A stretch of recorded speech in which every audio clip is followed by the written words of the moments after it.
নমস্কার, পাকবিচিত্রায় সকলকে স্বাগত জানিয়ে আমি আজ আরেকটি নতুন রেসিপি করে দেখাবো। মিষ্টির দোকানের মতো ছোলার ডাল। তার জন্য এখানে 1 কাপ ছোলার ডাল নিয়েছি। ডাল ভালো করে বেছে নিয়ে ধুয়ে পরিমাণ মতো নরমাল জল দিয়ে সারা রাত ভিজিয়ে নিয়েছি। এখানে একটি প্রেসার কুকার নিয়েছি। কুকারে ডাল দিয়ে যে কাপ দিয়ে ডাল মেপে নিয়েছি একই কাপ দিয়ে দিচ্ছি 2 কাপ জল। এখন ঢাকা দিয়ে একটি সিটি দিয়ে দিব।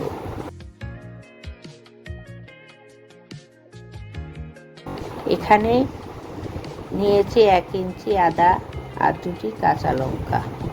এখন থেতো করে নিব। তার জন্য এখানে একটি হাম্বল দিস্তা নিয়েছি। এখন থেতো করে নিব। গ্যাসে একটি কড়াই বসিয়ে পরিমাণ মতো সাদা তেল দিয়ে গরম করে নিয়েছি।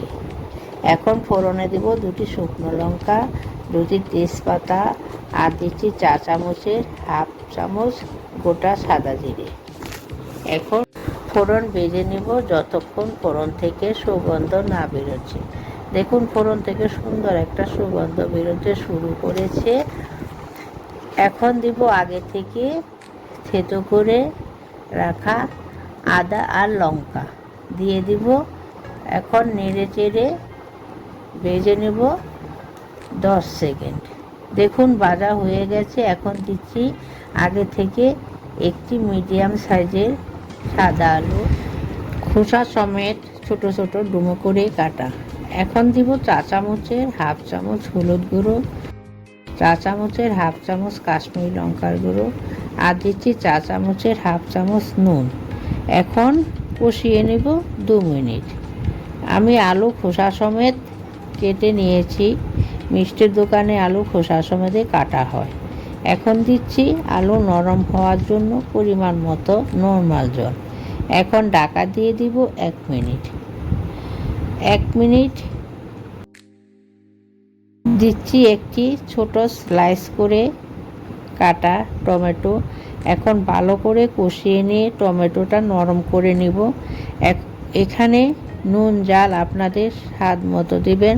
দেখুন আলু টমেটো দুটোই নরম হয়ে গেছে। এখন খুন্তি দিয়ে আলুগুলো একটু ভেঙে ভেঙে দিচ্ছি। এখন দিচ্ছি আগে থেকে সিদ্ধ করে রাখা ছোলার ডাল। ডাল আলুর সাথে নেড়ে চেড়ে মিশিয়ে নিচ্ছি। সামান্য একটু নাড়িয়ে দিচ্ছি।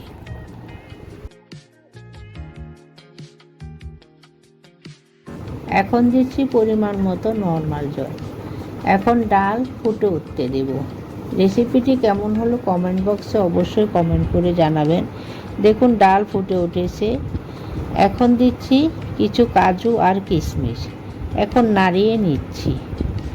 1 চামচের 1/2 চামচ চিনি আপনারা বাড়িয়ে কমিয়ে দিতে পারেন। আর দিচ্ছি ড্রাই রোস্ট করে রাখা কস্তুরি মেথি। ডালের স্বাদ অনেকটাই বেড়ে যায়। দেখুন আমার মিষ্টির দোকানের মতো ছোলার ডাল কিছুক্ষণ জাল করে নিয়েছি। এই ধরনের আরও রেসিপি পেতে হলে আমার চ্যানেলটি অবশ্যই সাবস্ক্রাইব করবেন। আর দিচ্ছি অল্প পরিমাণে হিং জলে গুঁড়ে নিয়েছি। আর দিচ্ছি 1 চামচের 1/2 চামচ গরম মশলা গুঁড়ো।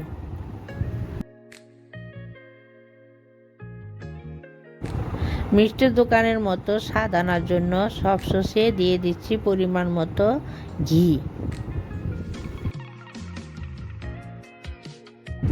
দেখুন মিষ্টির দোকানের মতো ছোলার ডাল কিছুক্ষণ জাল করা হয়ে গেছে। এখন ভালো করে নাড়িয়ে চাড়িয়ে মিশিয়ে নেব। এই ধরনের নতুন নতুন রেসিপি পেতে হলে আমার চ্যানেলের ভিডিওগুলো দেখবেন, চ্যানেলটি সাবস্ক্রাইব করবেন। দেখুন আমার মিষ্টির দোকানের মতো ছোলার ডাল তৈরি হয়ে গেছে। এখন নামিয়ে নেব। আমি যেভাবে মিষ্টির দোকানের মতো ছোলার ডাল বানিয়ে দেখালাম, আপনারা একবার বানিয়ে খাবেন। গরম গরম রুটি বা পরোটার সাথে।